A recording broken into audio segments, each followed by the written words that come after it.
안녕하세요. 사연 즐겨 듣고 있는 올해 30대 중반 되는 남자입니다.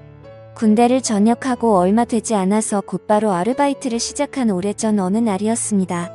예전부터 일본에 가서 일식 유학을 하는 게 꿈이었거든요. 경력 없이 일식집에 갔다가 설거지만 하다가 나온다는 말을 들어서 일식집은 아니지만 생선 손질하는 방법 정도는 미리 배울 수 있겠다는 생각에 집 근처 횟집에서 일을 하게 되었습니다.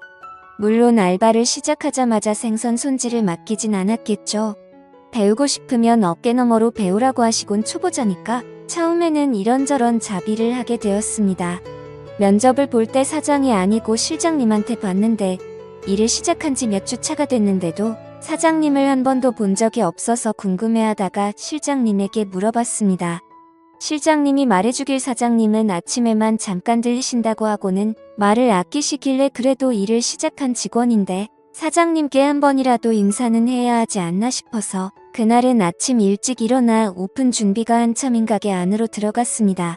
문을 열고 들어가니 이모들과 앉아서 수다를 떨고 있는 사장님을 처음 봤는데 사장님이라고 부르기엔 너무나도 젊고 예쁜 사람이 앉아있길래 당황해서 인사도 똑바로 못하고 조금 버벅이고 말았습니다. 사장님은 당시 사업을 하던 남편과 동업자 몇 명을 끼고 수급만 해가는 이른바 바지 사장이었습니다.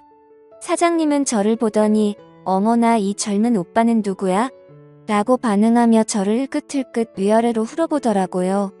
제 긴장을 풀어주려고 장난을 치는 줄 알았는데 지금 생각해보니 사장님이 저를 처음 봤을 때부터 관심이 있지 않았는가 싶네요. 우리 사장님은 저와 띠동갑인 나이인데도 불구하고 늘씬하기까지 한 데다가 스타일까지 좋아서 그런지 도무지 12살 연상으로 보이지 않았습니다. 동네 지역 유지라고 불리우는 남편의 재력으로 관리란 관리는 다 받고 본인도 자기가 예쁜 걸 알아서 그런지 그 젊어 보이는 미모와 탄탄한 몸매를 유지하기 위해 부단히 노력하는 것 같았어요. 사장님은 또래에 비해서 세련된 스타일과 미모보다도 엄청 부드러워 보이는 햇빛에 그을린 듯한 까무잡잡한 피부가 매력적이었습니다. 자연스럽게 타서 원래 까무잡잡하신가 보다 했는데 유난히 하얀 손등에 골프를 자주 치러 나가서 그런 걸 짐작할 수 있겠더라고요. 그리고 보니 이따금씩 아침에 가게를 들렀다가 골프를 치러 바로 가시는지 골프 치마를 입고 오실 때가 있었는데 무릎 위가 훤히 드러는 모습으로 의자에 앉아 계시면 바닥 청소를 하는 척 몇 번씩 고개를 돌려 쳐다봤던 적도 있었습니다. 사장님은 키도 커서 각선미가 보통이 아니었어요. 사장님께 처음 인사를 드린 그날 사장님이 저에게 약간 관심을 보였잖아요. 인사를 드리고 그날 저녁에 출근했는데 그날은 처음으로 사장님이 가게에 출근하시더군요. 왠지 모르게 그때부터 매일매일은 아니지만 이따금씩 저녁까지 있다가 가셨어요. 오시면 딱히 하는 건 없고 괜히 방해만 되기도 했습니다. 그러다가도 손님이 없으면 꼭 일하고 있는 저를 불러다가 어깨 좀 주물러 봐라 이런 쓸데없는 부탁 같은 걸 했어요. 물론 사장님의 어깨를 주무르는 건 좋았습니다. 뭉친 어깨를 지그시 누를 때 사모님 입에서 이상한 소리를 내셨는데 그 소리가 엄청나서 괜히 몸과 마음 한 구석이 뜨거워질 때가 있었습니다. 사모님도 약간 그런 저의 반응을 즐기는 듯 했어요. 사장님이 저에게 미묘한 신호를 보내고 있다는 걸 그날 눈치채게 되었습니다. 잠깐 바쁜 시간이 끝나고 뒷문으로 나와 담배에 막 불을 붙이고 한 모금 깊이 빨고 있는데 사장님이 따라 나오셨습니다. 깜짝 놀라서 피던 담배를 벽에다가 비벼서 불을 껐는데 사장님이 자기도 담배 한 대만 달라고 하더라고요. 마침 지금 이게 마지막 한 대라고 이거 말고는 없다고 하니 제 코 앞까지 다가와 그거라도 줘보라면서 제가 피던 담배를 빼서 피셨어요. 담배를 한 3모금 정도 피우다가 저에게 다시 건네주는데 새빨간 립스틱이 잔뜩 묻어있는 담배를 다시 받으니 기분이 조금 묘하더라고요. 넘겨준 걸 다시 태우고 있는데 사장님이 저에게 립스틱 맛이 어때? 라고 직구로 농담을 했습니다. 순간 당황해서 연기를 목으로 넘기지 못해 콜록대고 있는데 사장님이 소리내며 웃으며 그래도 가게에 젊은 남자가 오니까 참 좋다 이렇게 말하고는 휙 들어갔습니다. 사장님의 맛이라니 괜히 그날은 부끄러운 마음에 잠도 제대로 이루지 못했어요.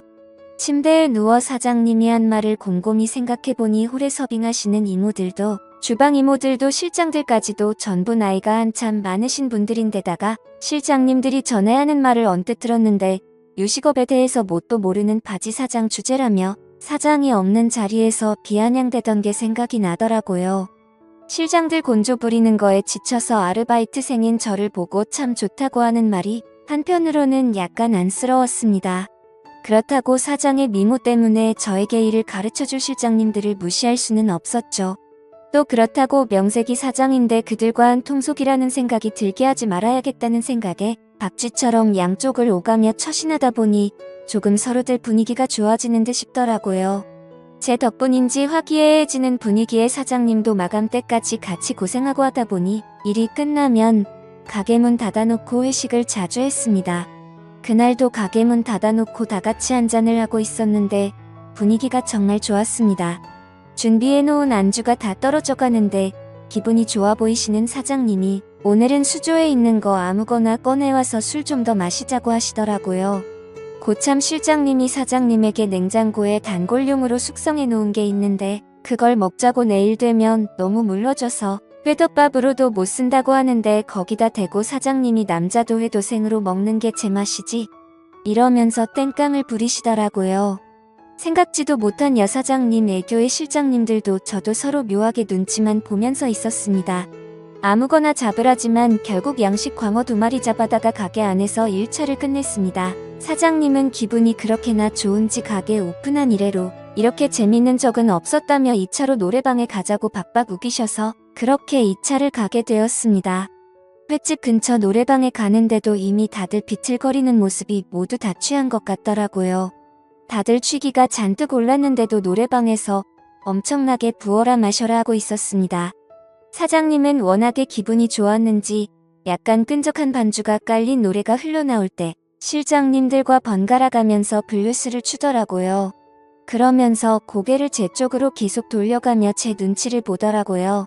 사장님은 이내 이모님들을 불러일으키더니 이모님들을 실장님한테 붙여주고는 제 쪽으로 쪼르르 다가와 저랑도 블루스를 추기 시작했습니다. 예쁜 사장님을 뒤로하고 이모님들과 그러고 있는 실장님들의 따가운 눈초리가 뒤통수에서부터 느껴지는데도 저와 밀착한 사장님의 모습에 전혀 부담스럽지 않고 오히려 행복했습니다. 이런 날도 있구나 싶더라고요. 사장님이 키도 저와 비슷한 편이라 바싹 끌어안은 채 서로의 어깨에 고개를 기대고 있는데 사장님의 귀 뒤쪽으로 향수와 샴푸 향기가 섞여 은은한 향이 났습니다. 그 향기를 간직하려고 숨을 들여 마시다가 실수로 사장님의 목덜미로 뜨거운 숨을 내뱉고 말았습니다. 그걸 목으로 전부 느끼셨는지 사장님이 당황해하셔서 깜짝 놀라고 말았습니다.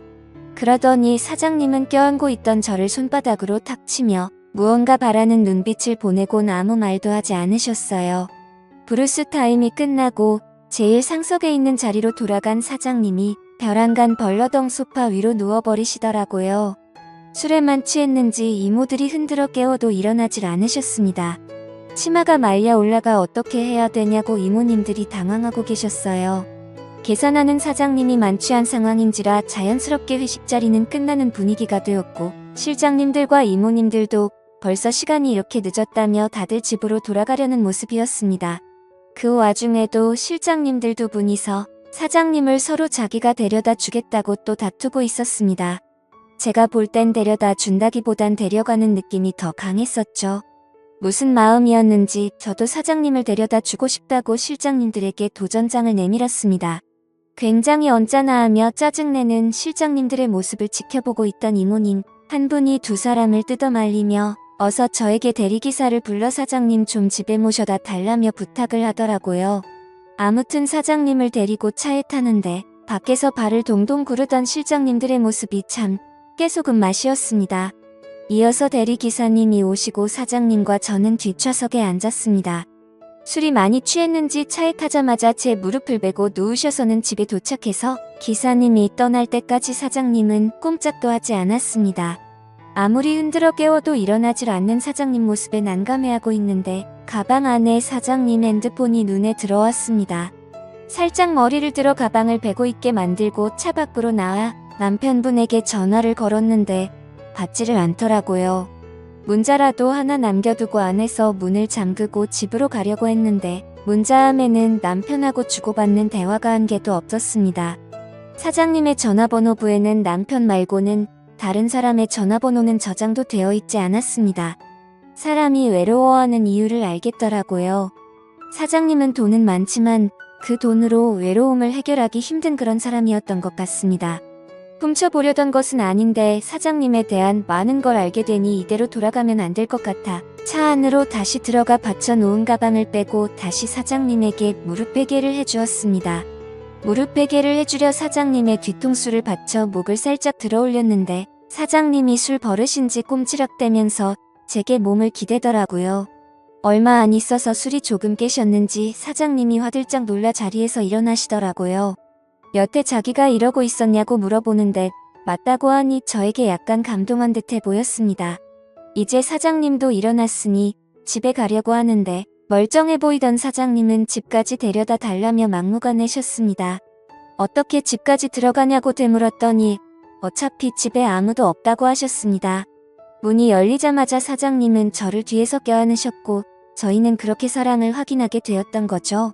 그날 이후 사장님과는 연인처럼 지내게 되었고 시간이 지날수록 유부녀란 사실에 점점 겁이 나서 저는 결국 가게를 그만두게 되었습니다.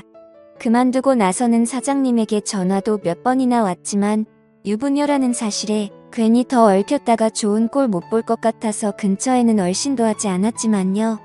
외로운 사람에게 지나친 관심은 독이 될 수 있다는 생각에 멈추게 되었는데 이렇게 오랜 시간이 지난 후 제가 외롭게 되니 그때의 사장님의 마음을 좀 더 헤아릴 수 있게 된 것 같습니다. 지루한 이야기 끝까지 들어주셔서 감사합니다.